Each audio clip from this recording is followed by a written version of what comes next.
Bismillahirrahmanirrahim.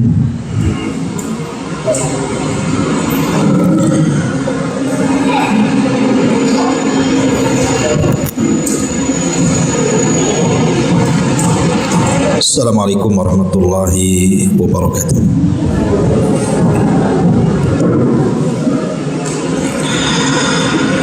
Alhamdulillah wassalatu wassalamu ala Rasulillah wa ala alihi wa sahbihi wa mawalah wa la hawla wa la quwata illa billahi wa ba'du. Kita lanjutkan kembali kajian kita, masih membahas kitab 175 jalan menuju surga, dan kita masih membahas sifat-sifat surga. Kalau tidak salah kita masuk pada poin yang ke-9, sifat sungai-sungai surga.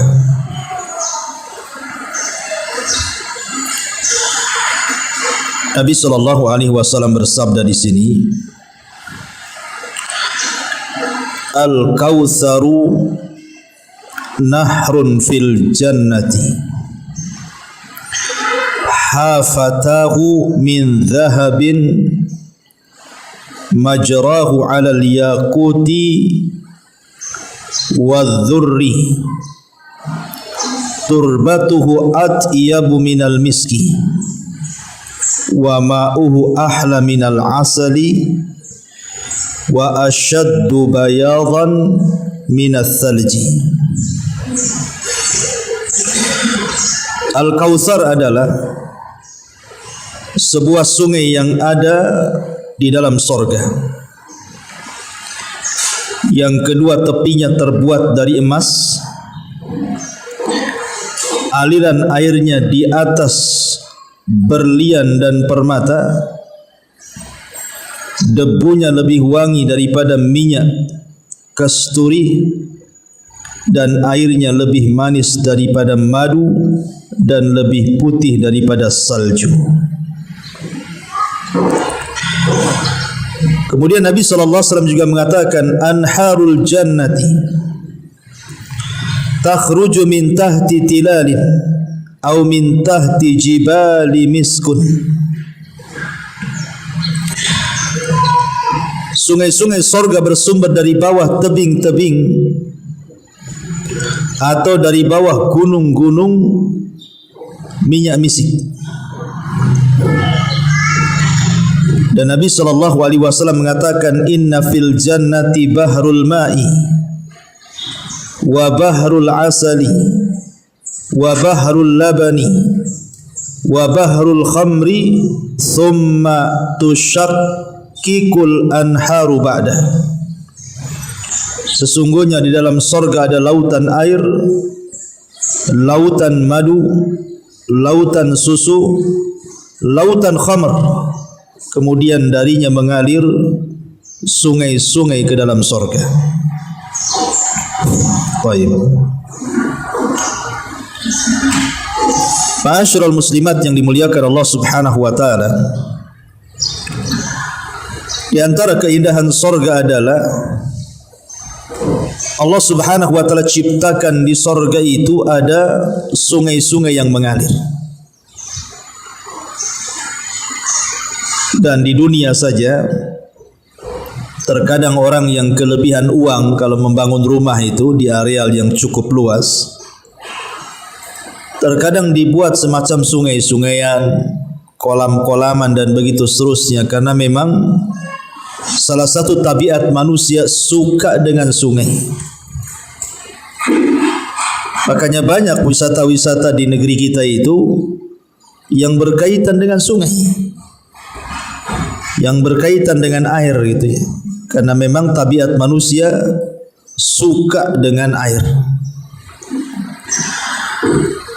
Di dalam Al-Quran sendiri disebutkan di beberapa ayat dalam Al-Quran itu tentang sungai-sungai surga.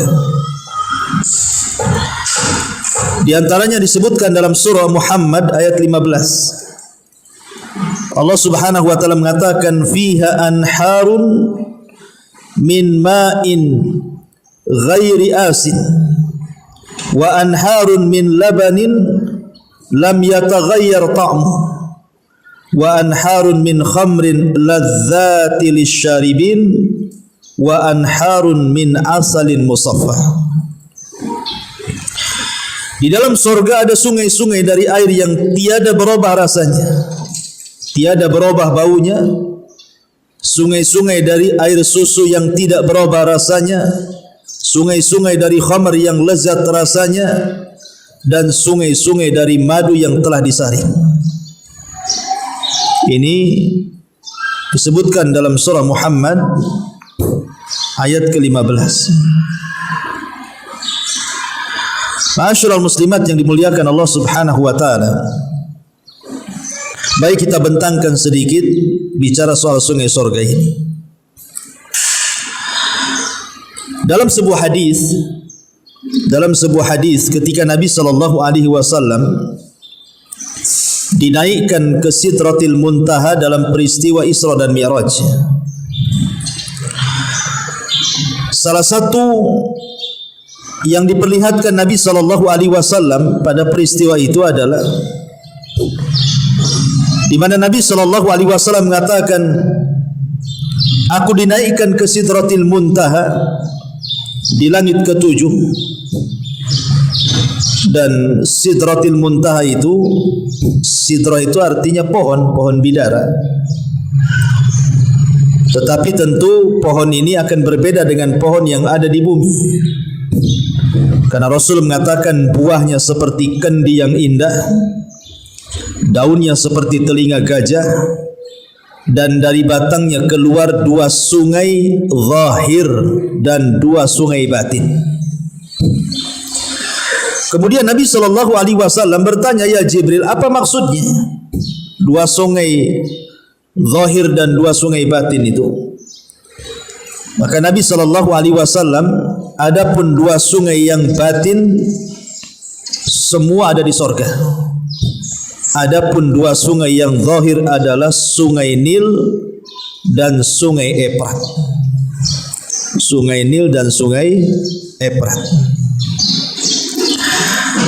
Ma'asyiral muslimat yang dimuliakan Allah Subhanahu wa taala, apa maksudnya bahwa sungai Nil dan Efrat itu adalah terpancar padanya sungai-sungai dari sorga?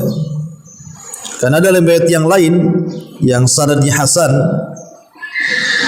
Nabi SAW mengatakan 4 sungai yang dialirkan dari sorga itu, salah satunya Efrat dan Nil, kemudian sungai Sayhan dan Jaihan.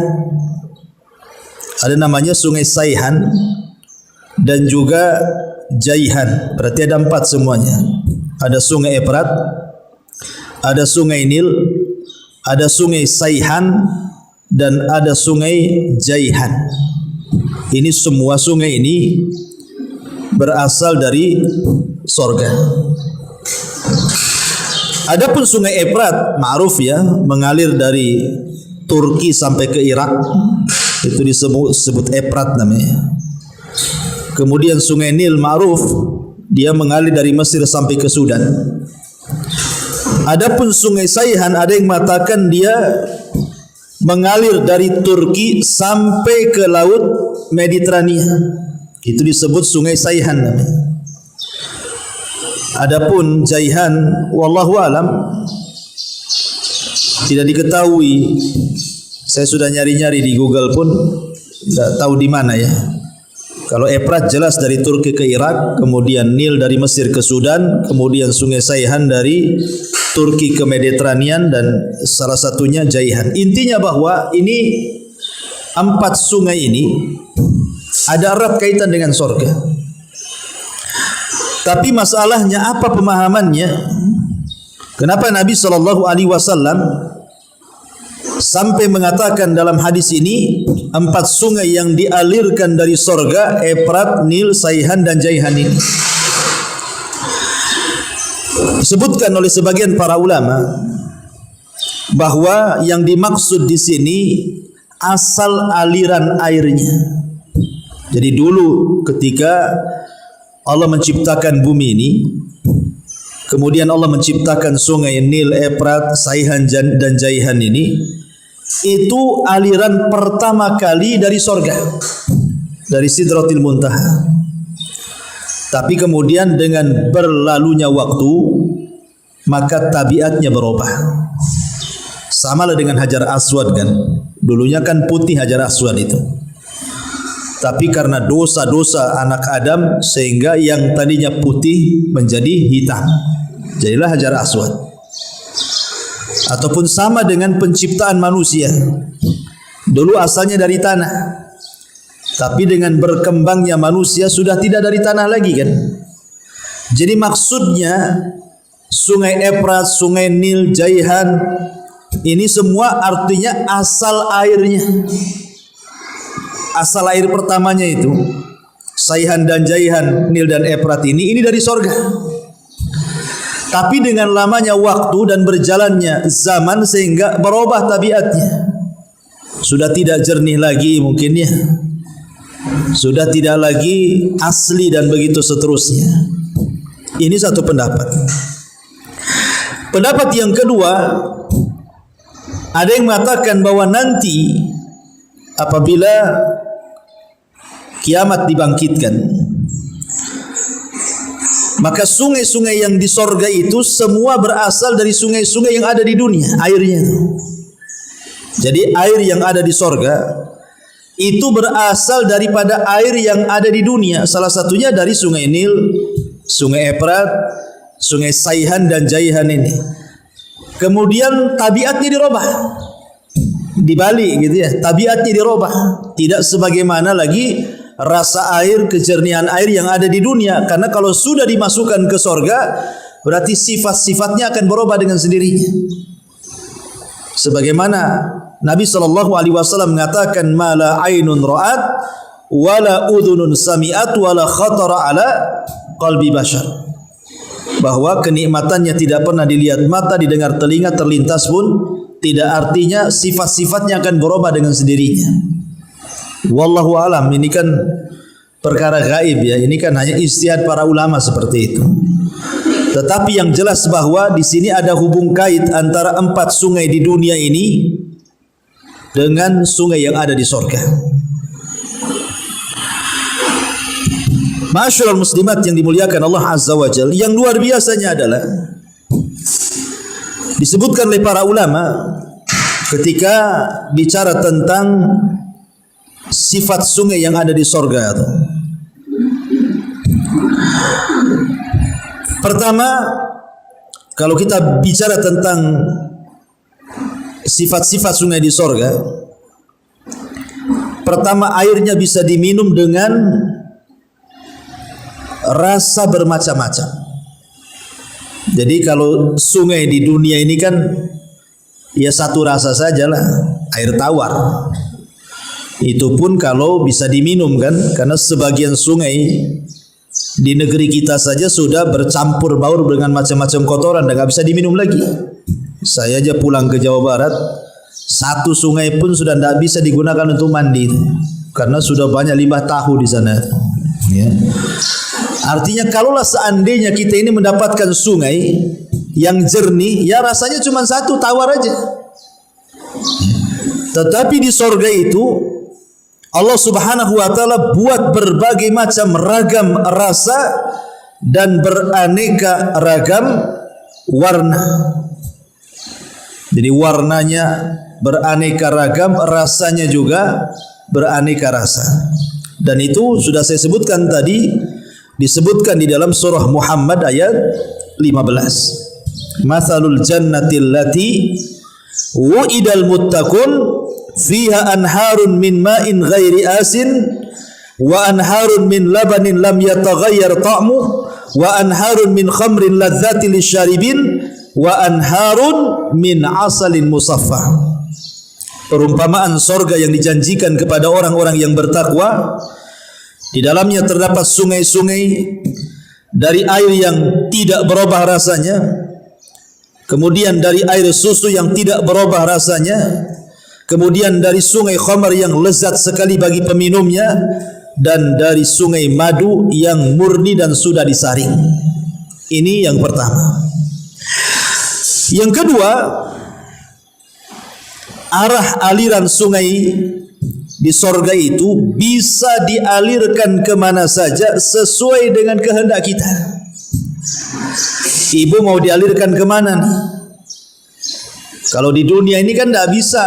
Kalau memang sungai di situ ya di situ saja, mau dialirkan kemana lagi. Tetapi di sorga ini, jadi arah aliran sungainya itu bisa dialirkan kemana saja sesuai dengan kehendak penghuninya. Nabi Allah Subhanahu wa taala mengatakan dalam surah Al-Insan ayat 6, "Ainan yashrabu biha ibadullahi yufajjirunaha tafjira." Mata air yang diminum oleh para hamba-hamba Allah, mereka mengalirkan pancaran airnya kemana saja mereka berkehendak.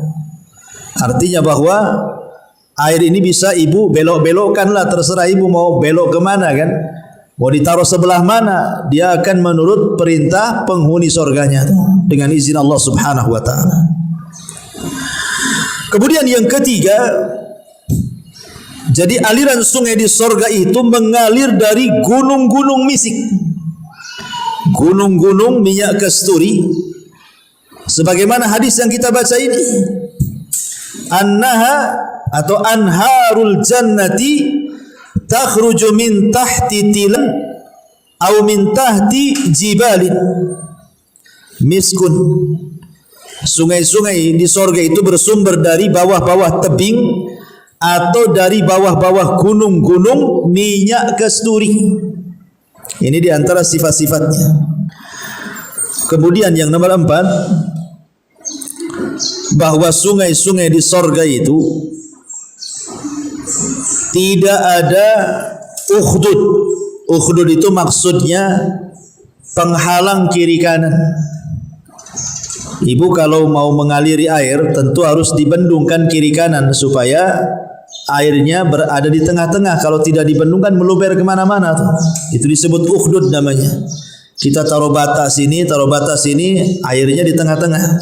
Itu kalau sungai di dunia harus ada paritnya supaya airnya mengalir. Tapi di sorga itu tidak ada paritnya, tapi tidak meluber kemana-mana gitu ya. Dan ini disebutkan oleh sebagian ulama, di antaranya adalah perkataan Imam Ibnul Qayyim rahimahullahu taala.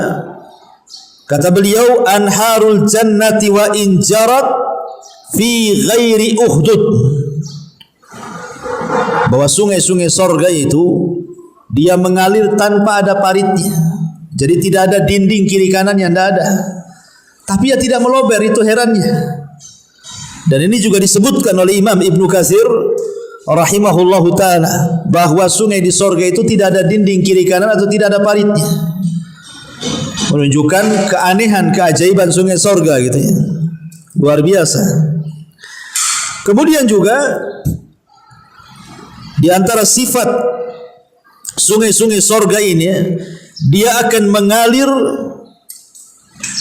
kemana saja di bawah-bawah istana, ya, berada di bawah istana ataupun di bawah kebun, pokoknya di bawah taman. Dan itu disebutkan secara umum di dalam Al-Quran, tajri min tahtihal anhar, bahwa di bawah sorga itu akan mengalir sungai-sungai. Tajri min tahtihal anhar, mengalir sungai-sungai di bawah sorga. Jadi indah jadinya bu ya. Jadi kalau ibu punya rumah, kemudian di samping ada sungai atau di bawah rumah ada sungai, itu dah luar biasa gitu ya. Dengan suara gemericik air saja sudah tenang kita di situ. Dan ini bentuk bagaimana keindahan sorga disesuaikan dengan keinginan manusia di dunia. Ma'asyiral muslimat yang dimuliakan Allah Azza wa Jalla, di dalam surah Muhammad ayat 15 tadi, Allah Subhanahu wa taala menyebutkan 4 sifat sungai sorga itu. Pertama, air bersih. Pertama, air bersih.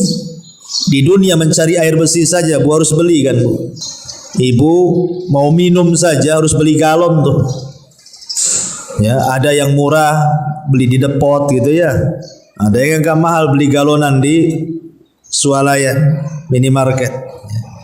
Di dunia saja mau berkeruh sama sekali artinya tidak berubah. Rasanya itu tidak berubah gitu. Bahkan semakin hari semakin enak, semakin hari semakin lezat.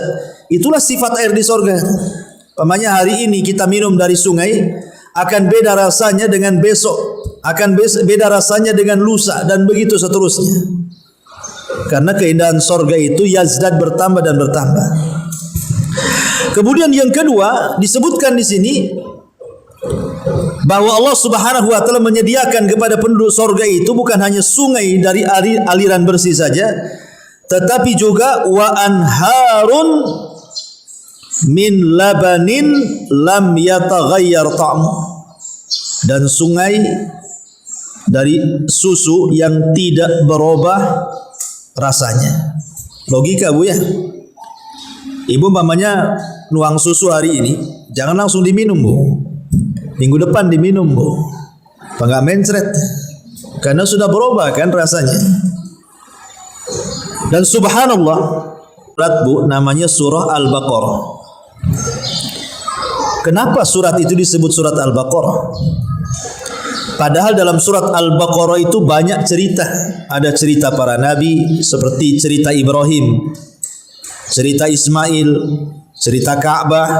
Kenapa suratnya tidak kasih surat Ka'bah saja? Al-Baqarah kan ceritanya bukan kisah Al-Baqarah saja. Dalam Al-Baqarah itu macam-macam kisah di situ. Tapi kenapa Allah Subhanahu wa taala memilihkan nama surat itu menjadi surah Al-Baqarah? Para ulama mengatakan karena besarnya manfaat zilda illa anzalalahu syifa. Allah itu ketika menurunkan penyakit pasti juga menurunkan obatnya. Kemudian ilal haram, kecuali penyakit tua. Kalau tua nggak ada obatnya. Nggak mungkin minum pil jadi muda, itu mustahil orang tua. Ya. Kemudian Rasul mengatakan fa'alaikum bi albanil baqari fa innaha tarmu min kulli syajari. Kata Nabi sallallahu alaihi wasallam, maka hendaklah kalian meminum susu sapi karena ia terkumpul dari berbagai macam tumbuhan. Karena sapi kan macam-macam yang dimakan dia. Keluarlah susu. Ya. Lihat bagaimana Nabi SAW memerintahkan kita untuk banyak minum susu, karena itu bagian daripada obat kan. Bahkan dijelaskan saat Nabi SAW Isra Mi'raj, Nabi SAW ditawarkan dua minuman kan, satu khamar, satu susu. Kemudian Nabi SAW tidak mengambil khamar tapi memilih meminum susu. Apa kata Jibril? Kata Jibril alaihi salam, alhamdulillahilladzi hadaka lil fitrati walau akhadtal khamra ghawat ummatuka ya Muhammad. Segala puja dan puji hanya milik Allah. Engkau sudah mencocoki fitrahmu, sebab kalau engkau mengambil khamar sesatlah umatmu, katanya. Sampai-sampai dijadikan permisalan kan antara susu dan khamar ini, dan Nabi SAW memilih air susu. Bahkan kalau seandainya ibu dikasih susu, umpamanya tetangga ngasih minuman berupa susu, maka Nabi SAW sampai disuruhnya kita mendoakan. Dalam sebuah hadis dijelaskan, man at'amahullahu ta'aman, barang siapa yang memakan satu makanan yang dikaruniakan Allah Subhanahu wa taala, falyakul, maka hendaklah dia berkata, Allahumma barik lana fihi, ya Allah limpahkan keberkahan pada kami dalam makanan ini, warzuqna khairan minhu, dan berikan rezeki yang lebih baik daripada ini, wa man saqahu Allahu labanan, maka barang siapa yang Allah anugerahkan mampu meminum susu, pamannya ibu dikasih susu gitu ya, kemudian ibu minum, falyaqul, maka berdoalah Allahumma barik lana fihi wa zidna minhu fa inni la a'lamu ma yajri minat ta'ami wasyarabi illa laban. Maka Nabi SAW mengatakan, hendaklah berdoa, ya Allah berilah keberkahan kepada kami dalam susu ini dan karuniakan kami lebih banyak dari susu ini, karena aku, kata Rasul, tidak tahu satu pun yang bisa menggantikan makanan dan minuman melebihi air susu. Lihat bagaimana Nabi SAW ketika bicara soal air susu ini luar biasa. Makanya kenapa dijadikan salah satu minuman penduduk sorga, karena memang manfaatnya luar biasa itu, baik dari segi kesehatan, kesembuhan, pertumbuhan, dan begitu seterusnya. Ma'asyiral muslimat yang dimuliakan Allah Subhanahu wa taala. Kemudian yang ketiga, Allah Subhanahu wa taala mengatakan, wa anharun min khamrin ladzati lisyaribin, dan sungai dari khamar yang lezat bagi para peminumnya. Apa bedanya khamar di dunia dengan di akhirat? Tentu beda. Karena khamar dunia itu satu, memabukkan. Yang kedua, rasanya tidak enak.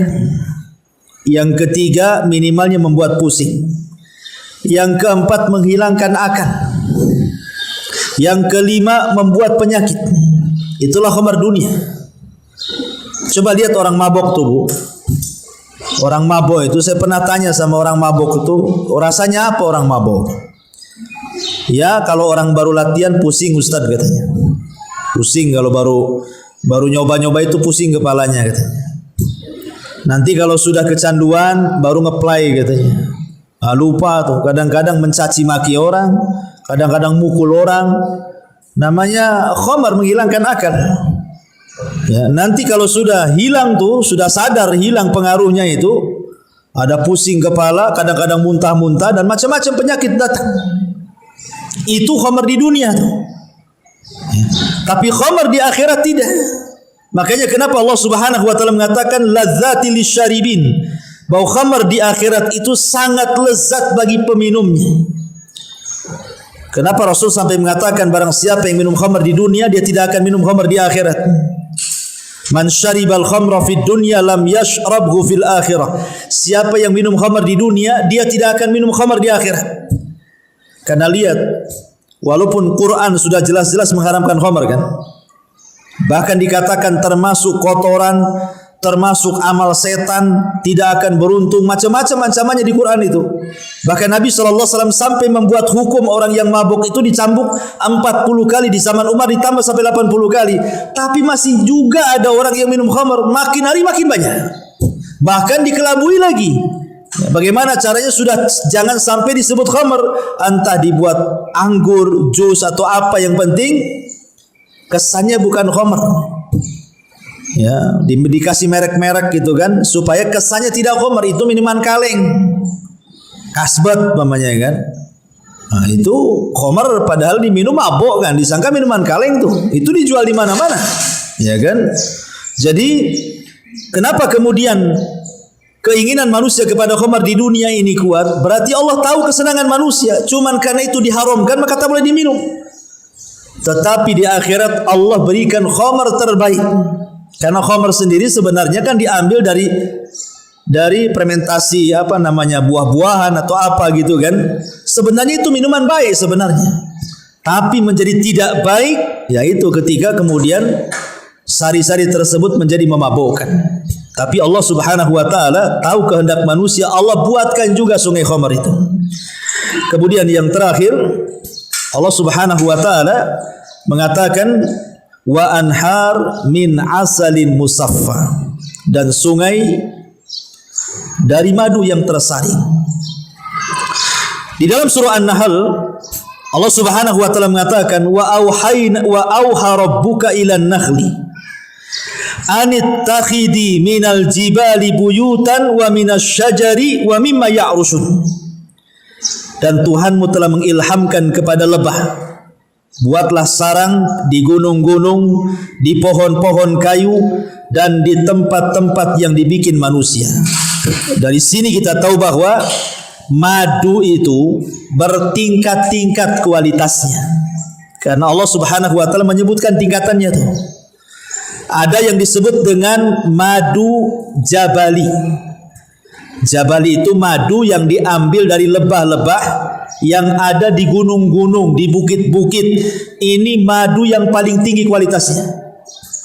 Ya, jadi madu yang paling tinggi kualitasnya adalah ketika diambil dari gunung-gunung, dari gua-gua, dari bukit-bukit. Kemudian yang kedua, kualitasnya di bawah itu adalah madu yang diambil dari hutan-hutan. Ya, dari pohon-pohon liar di tengah-tengah hutan. Nah, itulah peringkat kedua. Setelah madu jabali menjadi madu syajari. Ya, madu pohon. Nah, baru kemudian yang ketiga, itulah disebut dengan madu ternak. Nah, itu kualitasnya di bawah lagi tuh. Madu ternak yang ma'ruf lah diternakan. Nanti musim bunga kopi ditaruh di kebun kopi. Nanti musim bunga randu ditaruh di pohon randu dan begitu seterusnya kan. Itu namanya madu yang dirawat. Berarti kita tahu kualitas madu yang paling tinggi adalah madu yang diambil dari gunung. Kemudian yang kedua madu yang diambil dari pepohonan yang liar di tengah hutan. Dan yang ketiga madu yang dipelihara. Nah, tapi yang banyak dijual-jual, nah itu madu yang kualitas paling terakhir biasanya ya. Yang dipelihara. Ya, ada juga madu tapi palsu. Nah, itu dari gula tuh. Enggak tahu dia. Kadang-kadang nampaknya saja madu kan, rupanya atasnya aja sarang madu ditaruh, rupanya bawahnya itu air gula. Nah, itu banyak itu, hati-hati jangan jual madu kayak gitu. Intinya bahwa di sini Allah Subhanahu wa taala sampai membuat surat namanya An-Nahl. Kan ada di dalam Quran itu surah An-Nahl kan, surat lebah. Dan kalau kita cerita lebah tidak ada lain bukan kecuali soal madu. Karena yang keluar dari lebah itu ya madu. Makanya kenapa kemudian Allah Subhanahu wa taala mengatakan tsumma kuli min kulli samarati fasluki subula rabbika zulalan yakhruju min butuniha syarabun mukhtalifun alwanuhu fihi shifaa'un lin-nasi inna fi dzalika laayatin liqaumin yatafakkarun. Kemudian makanlah dari segala macam buah-buahan, lalu tempuhlah jalan Tuhanmu yang telah dimudahkan bagimu. Dari perut lebah itulah keluar minuman madu yang bermacam-macam warnanya. Di dalamnya terdapat obat yang mampu menyembuhkan penyakit manusia. Sungguh pada yang demikian itu benar-benar terdapat tanda kebesaran Allah Subhanahu wa ta'ala. Artinya bahwa madu itu juga salah satu menjadi obat. Kata Rasulullah, obat itu ada 3 macam. Kemudian Rasul menyebutnya, yang pertama bekam, yang kedua minum madu, dan yang ketiga kai. Tapi kai ini kemudian dimansuk dengan cara besi panas, tidak boleh lagi. Tapi bekam dan madu masih berlaku. Bahkan Nabi SAW pernah kedatangan orang mengeluhkan saudaranya sakit perut. Kata Rasul, minum madu. Akhirnya minum madu, masih juga sakit perut. Kemudian datang kepada Rasulullah, kata Rasul, minum lagi madu. Kemudian datang lagi Rasul, masih sakit perut saudaraku katanya. Kemudian datang lagi ketiga lagi, minum madu lagi. Kata orang ini, saudaraku masih sakit perut wahai Rasulullah. Maka Rasul mengatakan, madu itu yang benar, perut dia yang salah katanya. Minum madu lagi kata Rasul. Akhirnya minum madu sembuh. Ya. Jadi harus yakin kan itu ya. Kalau tidak yakin ya lah nggak jadi obat. Jangankan bicara soal madu ya. Kadang-kadang kalau orang dulu itu minta air ke kiai, ya cuman dibacakan Fatihah saja sembuh kan itu ya. Nah, rupanya dalam penelitian ilmu kesehatan itu sugesti yang kuat itu salah satu penyembuhan kan. Orang kalau sugestinya kuat gitu kan, itu salah satu pendorong kesembuhan katanya kan itu. Wallahu alam, tanya orang dokter itu. Tapi intinya di sini bahwa bagaimana minuman madu itu luar biasa di dunia saja. Lah sebab itulah kemudian Allah Subhanahu wa taala jadikan salah satu sungai di sorga itu adalah madu. Tapi jangan dipikir bahwa madu di sorga itu dari lebah, atau susu di sorga itu dari kambing, unta ataupun sapi gitu ya. Ataupun khamr itu dari buah-buahan disaring dulu, tidak, itu sudah ada sumbernya. Jadi tidak susah-susah lagi merah, enggak ya. harus ke hutan nyari madu, tidak. Memang sudah ada sumbernya. Lah sumber itulah yang mengalirkan ke sorga-sorga yang kita berada di situ. Inilah diantara sifat sungai sorga. Nah di sini Nabi SAW mengatakan, Inna fil jannati bahrul ma'i wa bahrul asali wa bahrul labani wa bahrul khamri summa tushakkiku anharu ba'd. Sesungguhnya di sorga itu ada lautan air, lautan madu, lautan susu, lautan khamr, kemudian darinya mengalir sungai-sungai, artinya sungai-sungai yang ada di dalam sorga itu. Wallahu alam. Ini kalau kita bicara soal sifat sungai-sungai yang ada di sorga. Tapi satu lagi yang nomor 10, sifat pepohonan yang ada di sorga. Nabi SAW mengatakan, Inna fil jannati la syajaratan yasirur raqibu fi dhilliha mi'ata amin la yaqta'uha wa in syi'tum faqra'u wa dhillim mamdud wa ma'in maskub. Sesungguhnya di dalam sorga itu ada sebuah pohon yang jika seseorang berkendaraan berjalan di bawah naungannya selama 100 tahun, niscaya dia tidak akan selesai melewatinya. Jika kalian hendak, bacalah ayat dan naungan yang terbentang luas dan air yang tercurah.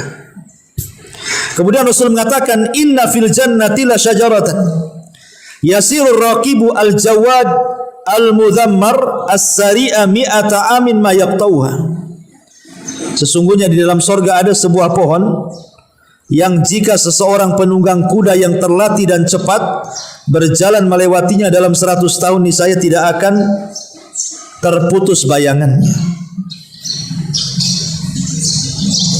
Ada yang mengatakan bahwa pohon surga itu disebut tuba, dan itu disyaratkan dalam hadis Nabi SAW, Bada al-Islam gharibah wa sayaudu ghariba kama bada'a fatuba lil ghurabah.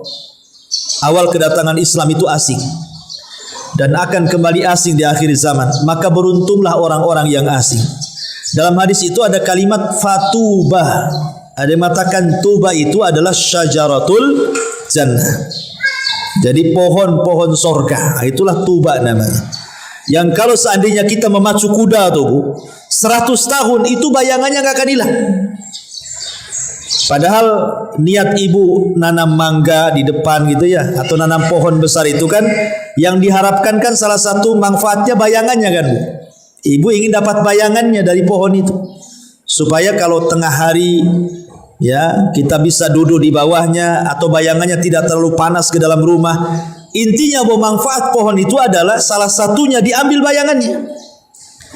Lah tapi di dunia ini seberapa lah bayangan pohon itu Bu? Ibu lagi asik-asik nih di bawah pohon, nanti matahari bergeser, hilang bayangannya. Ya, panas lagi kita dibuatnya kan. Lah di sorga itu kalau ada orang yang memacu kuda tuh 100 tahun, bayangannya nggak akan keputus tuh. Saking besarnya pohon itu. Ya. Ini menunjukkan luar biasa pohon yang Allah ciptakan bagi penduduk sorga itu. Kemudian di sini juga ada riwayat dari Salim ibn Amir radhiyallahu anhu qala, kana ashabu Rasulillah sallallahu alaihi wasallam yaquluna innallaha la yanfa'ana bil a'rabi wa masailihim. Qala fa aqbala a'rabiyyun yawman faqala ya Rasulullah dzakarallaha azza wa jalla fil jannati syajaratan mu'dhiyatan wa ma kuntu ara anna fil jannati syajaratun tu'dhi sahibaha. Jadi ceritanya dari Salim ibn Amir ini, dia berkata, dulu para sahabat Rasul itu kalau datang orang Badui senang. Jadi sahabat-sahabat Nabi itu kalau datang orang Badui dari desa ke kota jumpa dengan Nabi, paling senang sahabat itu. Kenapa? Karena orang Badui itu kalau tanya aneh-aneh yang tidak terpikir oleh sahabat ditanyakan sama orang Badui itu. Makanya Rasul itu sahabat itu kalau ada orang Badui senang tuh, karena dengan kedatangannya biasa dapat ilmu mereka. Karena mereka terkadang malu bertanya dengan Nabi. Kalau orang Badui mana punya malu? Mereka tidak berpendidikan gitu ya. Bahkan mereka kasar ya. Tapi kalau mereka kemudian datang kepada Rasul suka tanya. Lah salah satunya di sini mengatakan, ya Rasulullah, Katanya di sorga itu ada pohon yang bisa menyakiti penduduk sorga katanya. Kemudian kata Rasul, pohon apa itu yang bisa menyakiti penduduk sorga? Pohon bidara lah katanya. Kan pohon bidara kan berduri itu. Ibu kalau tahu asli pohon bidara itu kan banyak durinya. Ya, kita aja mau metik, apalagi yang besar itu ya, seperti pohon mangga yang gede itu, durinya tajam-tajam itu. Ya, jadi orang Baduy ini masa di sorga ada pohon berduri yang menyakiti orang-orang yang ada di sorga, kata orang Baduy itu. Maka Nabi SAW menjawab, apa namanya? Alaihissallah yaqul fi sidrim mahdud hadadallahu syaukahu faja'ala makana kulli syaukatin samratun fa innaha la tambutu samran wa la tambutu samaran taftukus samaratu minha an ithnaini wa sab'ina launan min ta'amin ma fiha launun yusbihul akhar. Maka Nabi SAW mengatakan, bukan, tidak ada di sorga itu pohon berduri, kata Rasulullah. Bukankah Allah telah berfirman, kata Nabi, berada di antara pohon bidara yang tidak berduri. Allah telah menghilangkan durinya dan menjadikan sebagai pengganti setiap satu duri satu buah. Maka sesungguhnya pohon bidara itu akan menumbuhkan buah-buahan yang salah satu darinya akan memberikan 72 rasa dan tidak ada satu rasa pun yang sama dengan rasa lainnya. Subhanallah. Setiap buah kita minum, kita makan, beda rasanya. Nanti buahnya lagi kita ambil lagi, beda lagi rasanya. 72 rasa. Bayangkan. Itu satu pohon itu. Kalau kita kan mungkin satu pohon mangga cuma 2 rasanya kan. Kalau nggak manis kecut, nah itu aja. Ini bukan nano-nano lagi, Bu. Kalau nano-nano kan tidak banyak ini. 72 ini udah nano-nano gitu, udah banyak kali. Ya. Karena 72 rasa macam mana itu? Setiap hari beda rasanya. Luar biasa tuh. Ya, ini pohon di sorga, durinya saja bisa jadi buah. Ya, apalagi buahnya. Ini menunjukkan keindahan sorga dengan diciptakan pepohonan-pepohonannya. Wallahu alam. Ya, ini yang bisa sampaikan 2 poin saja. Tapi sebelum saya tutup, silakan kalau yang bertanya. Dan itu mungkin ya kita langsung nikmat gitu. Barangkali itu kenapa tidak boleh tolak? Anda tahu pula ya. Kenapa bantal tak boleh tolak? Mungkin supaya bisa tidur lah. Enggak, karena orang dulu itu kan biasa digunakan bantal itu kan multifungsi. Kalau sekarang kan cuma tidur aja. Kalau kan bisa untuk bersandar, ya kan? Iya. Pokoknya kalau dikasih bantal jangan nolak gitu saja. Kalau pembahasan tentang surat anak yang kemarin mulai kita Iya. Terus yang katakan ada 2 tentang manusia itu menghadapi yang pertama yang dikatakan sakaratul maut, yang kedua zulumatul maut. Itu zulumatul maut terjadi kepada orang-orang kafir dan berat yang katanya kan orang beriman tidak merasakan zulumatul maut itu kan? Ya, alhamdulillah. Itu kan pendapat sebagian ulama yang membedakan antara kalimat sakarat dengan ghamarat. Tapi ada sebagian ulama yang lain sama aja, sakarat ya ghamarat kan itu. Tapi ada yang membedakan bahwa sakarat itu untuk orang yang beriman dan ghamarat untuk orang-orang kafir, karena ada nasnya dalam Quran. Apabila Allah menceritakan tentang kematian orang kafir menggunakan kalimat ghamarat. Tapi ketika kematian Nabi SAW, Rasul mengucapkan dengan kalimat sakarat. Ala wa inna lil mauti la sakarat, kata Rasul. Ingatlah, dalam setiap kematian orang itu ada rasa sakitnya. Kematian semua manusia tidak ada yang tidak sakit. Semua sakit. Lah sakit itulah yang disebut sakarat. Ya, sakaratul maut itu. Cuman bedanya sakitnya bagi orang-orang yang beriman boleh jadi itu sebagai penghapus dosa akhir dia, pengangkat derajat dia, Ya, tetapi kalau sakitnya bagi orang-orang kafir boleh jadi itu awal azab bagi dia. Belum lagi azab barzah gitu ya. Saat kematiannya saja sudah diazab sedemikian rupa. Sampai ada orang dikomakan itu nggak mati-mati, dibuat sakit sengaja oleh Allah kan orang-orang kafir itu supaya dia merasakan azab. Jadi itulah perbedaan sakarat dan ghamarat. Satu lagi Ustaz. Iya. Juga menceritakan ketika orang yang sakaratul maut itu akan didatangi oleh setan jahat yang dia mengganggu. Terus kan di dalam ada bisa menghadapi orang yang sedang sakit. Ketika dia sedang menyiapkan kalimat syahadat, selagi dia belum melakukan aktivitas apapun, berbicara apapun, kita itu bisa tidak boleh kita berulang-ulang mengucapkannya. Jangan begitu ya. Jangan dari Mentalkin maksudnya. Nah, terus ketika dia sudah talkin, dia berhenti, apabila di situ tidak ada kesempatan setan untuk menggoda, ketika dia menjadi Ya, alhamdulillah. Disunahkan talqin itu memang pertama tidak boleh diulang berkali-kali. Yang sampai menyakiti orang yang ditalqin. Makanya ketika mentalqin itu kan harus lembut, pelan. Kemudian lihat kondisi lisan dia. Kalau dengan penalkinan kita nampak lisannya mau bergerak, lanjut. Ya, usahakan kalau bisa dia mengucapkan kalimat la ilaha illallah. Kalau nampak lisannya itu mau mengikuti gitu ya. Tapi kalau lisannya diam saja, nggak bergerak sama sekali, maka cukup ditalkin sekali dua kali cukup tuh. Sebab kalau terus kemudian kita mentalkin bisa saja menyakiti si orang yang sedang sakaratul maut itu.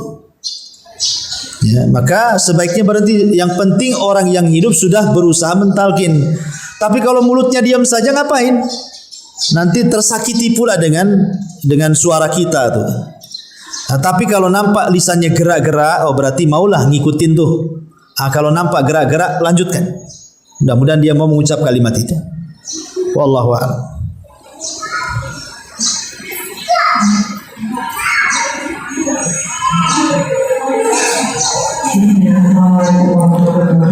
Waalaikumsalam. Melanjutkan pertanyaan dari Bukti mengenai orang sakit dia sakit apa? Cuma kita dari Bukti ya, cuma berita sampai kita yang sudah tahu ilmunya, boleh nggak menyarankan saudara-saudara yang ada di kita di kamar ini orang sakit ini untuk mencari atau kita khawatir orang itu sudah salah, tapi keluarga sudah nggak paham itu kondisinya salah gitu ya Ustaz. Boleh nggak kita menyarankan seperti kalau di kita khawatir belum meninggal misalnya, tapi kondisinya dia sudah salah, tapi dia nggak ada kita, hanya saudaranya di Jakarta gitu. Ya enggak apa-apa, ibu sarankan aja lah kalau memang nampak udah ada tanda-tanda dia memang parah, ya enggak apa-apa, disuruh mengucapkan la ilaha illallah. Jangan disuruh nyebut Bu ya. Nyebut nanti yang keluar nyebut juga. Maksudnya langsung aja la ilaha illallah. Ya, biar dia keluarnya la ilaha illallah juga. Karena orang seperti itu kan dia akan mengikuti suara. Enggak masalah. Nah, tiba-tiba kemudian dia enggak jadi mati hidup lagi, alhamdulillah lah. Bersyukur kan itu. Enggak ada masalah. Kan enggak ada salahnya kan itu. Karena kan kita tidak tahu usia dia apalagi dan nampak kali lagi nazar umpamanya kan. Menurut pandangan kita dia sedang sakarat padahal sebenarnya enggak kan itu. Tapi enggak masalah. Ya, arahkan aja supaya ditalqin. Iya, oh ya.